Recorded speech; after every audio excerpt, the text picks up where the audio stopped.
नमस्कार मंडळी. तर आजच्या व्हिडिओची सुरुवात गावाकडच्या सुंदर अशा सकाळपासून हलकंसं धुकं पसरलेलं आहे आणि सूर्य उगवलेला आहे.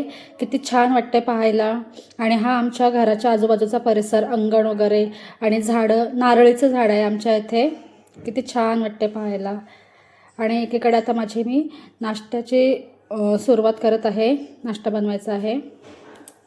तर चला आता मी इकडे एकीकडे पातेल्यामध्ये पाणी गरम करत ठेवलं आहे आणि त्यात आता पालक घालते मी ब्लँच करण्यासाठी.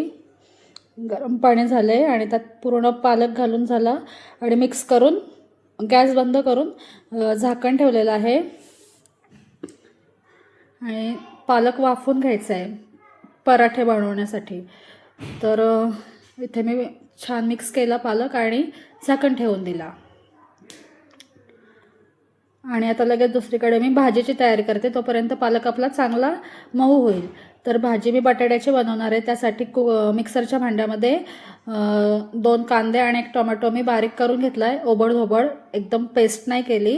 आणि कुकरमध्ये तेल टाकले, जिरं मोहरी टाकले आणि तेजपत्ता टाकलेला आहे. आणि लगेचच ते कांदा टोमॅटोची प्युरी टाकली. लसूण अद्रक वगैरे मी काहीच नाही टाकलं. एकदम सिंपल अशी भाजी बनवलेली आहे. ते जरा परतलं की लगेचच आपले रोजचे मसाले, फक्त हळद आणि घरचा आगरी मसाला, एवढे 2च मसाले मी घालणार आहे याच्यात. आणि ते पण छान असे परतून घेणार आहे. 2 ते 2.5 चमचे मसाला बास होतो. छोटा चमचा आहे ना, त्याच्यामुळे जरा जास्त घालायला लागते. आणि त्यात आता बटाट्याचे फोडी करून घेतलेल्या आहेत त्या घालते मी.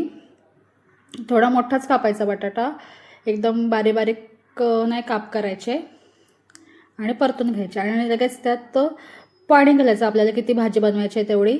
आणि थोडासा वरून पाणी घातल्यानंतर गरम मसाला आणि मीठ घालायचं आणि कुकर लावून 3-4 शिट्ट्या द्यायच्या. इकडे आपला पालक पण चांगला ब्लँच मऊ झालेला आहे, तुम्ही बघू शकता.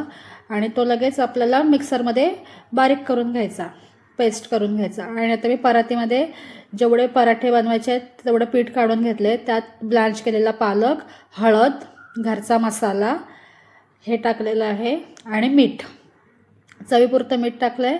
आणि जिरं टाकले थोडंसं, हातावर मिक्स करून.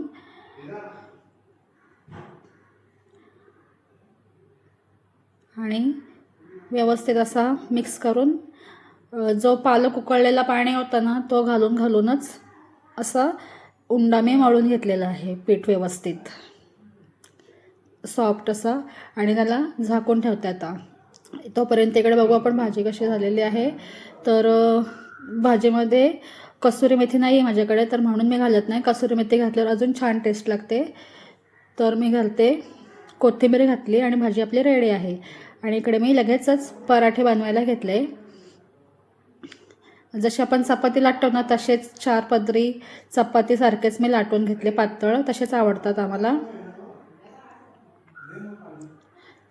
आणि तेल लावून दोन्ही बाजूने मस्त असे शेकून घ्यायचे खरपूस. छान लागते. ह्या